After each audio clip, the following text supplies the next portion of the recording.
Hello there everyone, we are entering the final stretch. Every day there are more and more teams that will be able only to pick the airport map. So things are getting more and more heated. New shocking surprises, new heroes and new victories. It's Major in Rio 2022. Let's get straight to it. First things first, a news digest. The whole community is still discussing what BNE have done to FaZe yesterday. And Cadian decided to step up for Karrigan. You win and you lose as a team, and you know this as well. Anyhow, a true captain never blames his teammates for a tough defeat. He figures out what he could do different for next time. You always show the world what a true captain looks like. By the way, FaZe's elimination from the major has ruined the pick'ems of almost 90% of fans. And then the guys from Sprout say that they destroyed our pick'ems. Now, let's be honest, FaZe were the ones who did it. Before the match with BNE, Young said that he understands perfectly well that there will be many replacements after the major.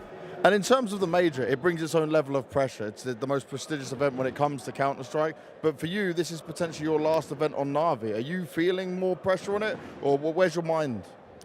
I'm trying to think about this way that it's a really great experience to play, maybe my best opportunity to win the major in my life. So I will do my best for sure.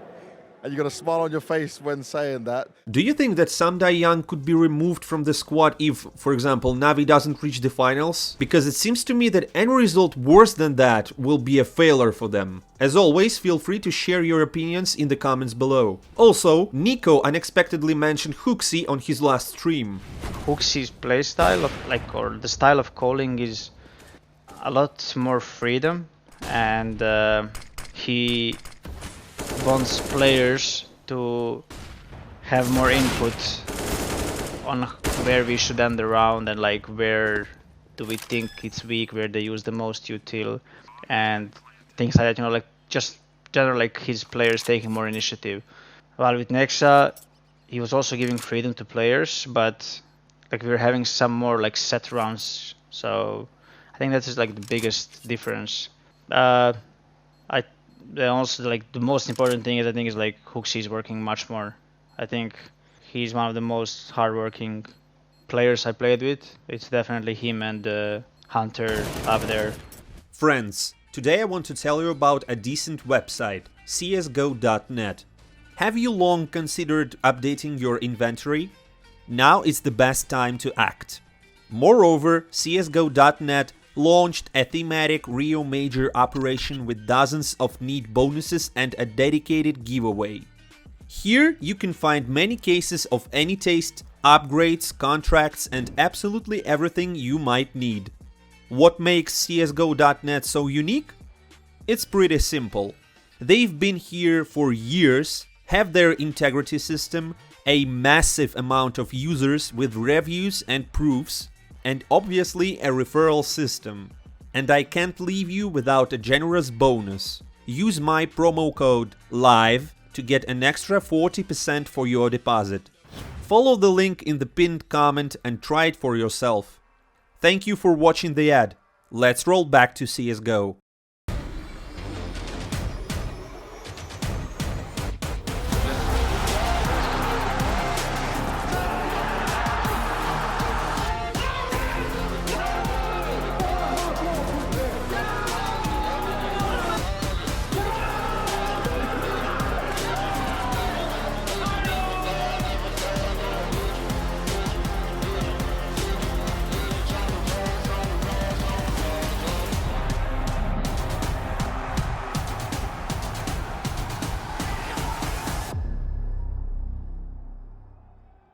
Every day we have fewer and fewer teams playing at the major. Some, like Cloud9, has already made it to the playoffs, and some, like FaZe, shocked the whole world with their elimination. And today there will be more on both sides. The ultimate day of the group stage. Let's get straight to it. First in line, Mouz versus Outsiders. the match for the playoffs. Despite the problems at the beginning, Mouz played pretty good in defense. Outsiders only managed to grab a couple of rounds. So, for example, when the score was 7-4, Fame flanked the opponents and killed them from behind when they were on plant B. Otherwise, guys from Mouz maintained their team play and took the first half with a score of 9-6. However, we didn't see Mouz in action again in the second half. They were able to take only one round in attack, but overall, there was not a single close round and the score became 16-10. Next up was Inferno, and here Mouz felt much more confident. They were taking series of rounds, losing only a few in response. The second half promised to show a very close game, but unfortunately, everything turned out to be different from what we expected. This time, James' team showed a great attack, like for example what we see here, late entrance to plant B and the attack executing grenades perfectly. The defense fell apart in a second. After giving away only one round in the second half, Outsiders won and got to the playoffs. Outsiders, they've done it in 2-0 fashion over Mouz.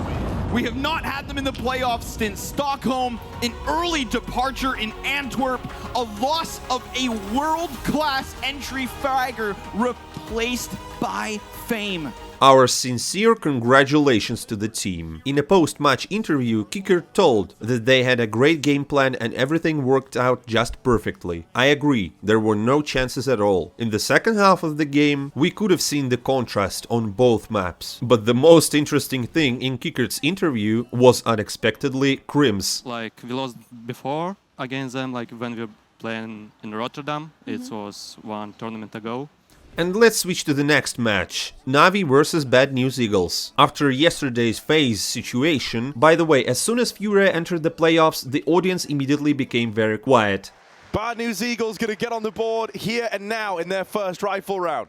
But there is other type of fans. A huge adult film actress arrived and said that she would surrender herself to the whole team that would win the major absolutely for free. Okay, that's just all fun and games, but I think the motivation for the guys has significantly increased. For something like that, Simple could win the major single-handedly. I think now no one will underestimate these guys. It's good that Navi decided not to show off like FaZe and immediately banned Vertigo. The Eagles, out of their habit, picked Ancient. After yesterday's severe criticism from the community, Navi had to put themselves together, which they did, showing a sick defense. No misfires from Simple and the whole team felt just great. B&E's attack was only enough for single rounds thanks to individual aim. So the Eagles were able to take only 3 rounds in attack. But don't forget, yesterday 3 rounds were just enough for Liquid to win against Navi. But unfortunately for the guys from Kosovo, they've lost the pistol round, after which they had to do force rounds until the very end. 16-3, it's as simple as it can be for Navi. Next up, Nuke, and B&E decided to simply have fun. They won the pistol round and had a plan to stab Perfecto. It's clear that the guys were just enjoying themselves. Yesterday they produced a miracle against FaZe, but they wouldn't be able to make it happen 2 times in a row against the best teams in the world. And it can't be Navi if they don't lose the pistol round, right? That is already their tradition. But this didn't affect the game in any way. They simply win the attacking side with a score of 8-7. In the second half, Perfecto performs a quadro kill during the pistol round, and we haven't really seen the Eagles from that moment. Navi were dominating, they were controlling the opponent till the very end, and gave away only 2 rounds in defense. Navi will continue their path in Rio, while Bad News Eagles' path ends here. In any case, these guys were definitely good, writing themselves in CSGO history by knocking down FaZe. Next are Fnatic versus BIG, and again the match for the playoffs. Fnatic had everything in perfect order on their picked map. After a bad start, Mezzi confidently led his team in the attack, which brought them 9 rounds in the first half. In the second half of the game, BIG won the start, but as soon as the defense had their money, they immediately take a series of rounds and make it to the round number 15. After that, Quito began to play decently and didn't finish a single round without a frag. The Germans were coming back. In the 30th round, BIG again decided to attack plant B unsuccessfully, as in the whole game before, and failed. 16-14 and Fnatic win their map. On the decisive map, at first, Germans did well defending their Mirage, but ever since the score 2-4, Fnatic gave away only 3 rounds. That's all you need to know about BIG in a best of 3. In the second pistol round, Niko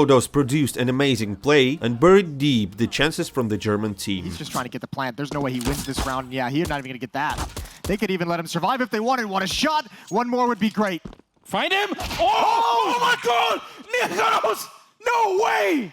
Oh my god. Look at the timer, ladies and gentlemen. 2, 1, and a bit. BIG probably believed in their defense on Mirage, but they lost all the important duels. It all came down to clutches, where Fnatic turned out to be stronger. The score is 2-0, and Crims with his team continue to the playoffs. And we slowly got to the most interesting part. Vitality versus Ence. A match that will decide who will be eliminated from the major. Ence confidently starts with their defense, playing aggressively, which brought them entry kills. And purely with God's help, the attack was able to somehow take 6 rounds. And the name of this god is ZywOo. First low player, and off the flash finds a second. Nice D for ZywOo. This round's still happening. Even fight, still Vitality is doing everything they can. ZywOo!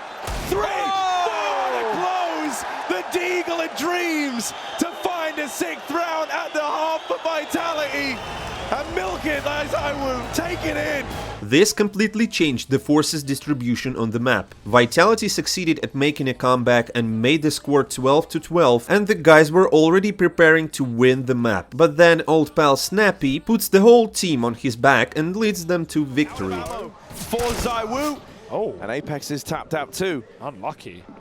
They make it back to short, and Magic's now dead. Wow. 2 of them dead, leading by example, and now he's got to complete this in the clutch. 1v1. No kit. And his old teammate on the other side, his old star, well, he's got to snuff out this flame now to Snappy, and with a click of the fingers, he's done it. 2 versus 4 on pistols against full buy. After this, Vitality didn't have a single chance to have a comeback. The score becomes 16-12. Next map's Nuke, where Ence wins 5 rounds in a row in attack. A pretty good start, but Vitality surely didn't give up so easily, especially since they're playing for the stronger side. So Magisk did some magic defending the street. And ZywOo didn't miss with his op. So it's not surprising that even with such a poor start, they won the first half with a score of 9-6. But they faced problems again in the second half of the game. Ence took 7 in a row, and after 2 more, they went to the 14th round. Vitality were 2 rounds away from dropping out of the major. And the most terrible thing about it all was that ZywOo has suddenly disappeared from everyone's sight when he was needed most. However, Spinks and major champions were able to take control of the game and make a tremendous comeback, putting their team ahead. In the last round, Ence were outnumbered and Vitality were 1 step away from the third map. But then, Snappy comes to the rescue again. Removed. Now it's all down on the ramp here. Oh, Snappy! Mows them down with the MP9. It's going to be Magisk. Looking for Diha. Looking for the final kill to send it. And we're going to overtime as Diha comes in with the reply, with the retake. Ence take the hardest round ever and send the game to overtime. Vitality were mentally crushed. ZywOo completely failed on Nuke. And following his example, the entire team did so too. Not a single round in overtime. Who could have imagined? Spraying away, Madden wins the fight. And Magisk, he's gonna fall. Surely, pistol out. 1v1. Valdez in the site with the knife. And it's in a disaster. An embarrassment. Danish domination! Vitality are out of the tournament. ZywOo doesn't get to the playoffs. Vitality just became HLTV's top 1 and immediately they lost. It's probably some kind of a curse. ZywOo is out of this race. It was very unexpected for all of us. There have already been discussions on Twitter that this project was initially doomed to failure. Something like a bad idea for Vitality to sign the Danes and switch to English and everything like that. And someone thinks that it's just karma. Spinks left Ence, left the team in a difficult time, and he also posts such pictures before the game. It doesn't look good. Well, and here's what Apex wrote after the game. Embarrassing performance. We can't step up when it matters the most. GG. And sorry to everyone to let you down once again. Hurts a lot. If you think I'm the cause of the fail or whatever, it's all good. I take the blame. But once again, if whatever happens, I'm not gonna give up. Never. It's really hurting me, more than you think. I live every day for this game. Better time will come. Meanwhile, Zonic told what really happened. I think whenever we got at least some momentum on the TT side, I think we took too many fights in our anti-force buys whenever they had pistols, and there was one round where we lost 2 guys on A after killing 3, and then they won the 2v3 against us, and that really hurt us. But Yeah, I mean, it was a tough day, of course. And then you come onto this nuke, right? You start to battle back. We get this 15th round secured. It looked like actually you were probably going to take the whole thing, but I saw the players start to take more progressive positions, right? Fight back. It was kind of like an all or nothing mentality. Is that something you felt in it?